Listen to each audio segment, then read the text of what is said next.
জান্নাতের একটা হুর আছে যেটার নাম আয়না। কাছে যাইতেই সবাই চিৎকার দিল, আয়নার জামাই আসতেছে।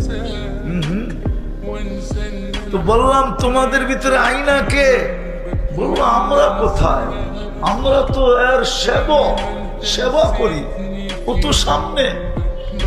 বলে হাঁটার গতি একটু বাড়ায় দিলাম, যা দেখলাম দ্বিতীয় বাগান, ঝর্ণা প্রবহমান, প্রথম মেয়েদের চেয়ে কোটি গুণ সুন্দর।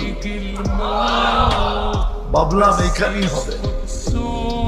কাছে গেলাম, ওরও বললো আয়নার জামাই আসতেছে। জিজ্ঞেস করলাম তোমাদের ভিতরে আয়না কে? বললো আমরা কোথায়, ও তো আরো সামনে, আরো সামনে। তো এইবার জোরে হাঁটতে শুরু করলাম, দৌড়াইতে শুরু করলাম। তৃতীয় বাগান, মুক্তা খচিত এক ঘর, দরজায় একটা দাঁড়ানো আছে যেটা দুই গ্রুপের চেয়েও কোটি গুণ বেশি সুন্দর। ভাবলাম এটাই, একা একা জাম্প দিয়া ধরবো, কিন্তু ও থামায়া বলল আমি না, আসলটা ভিতরে।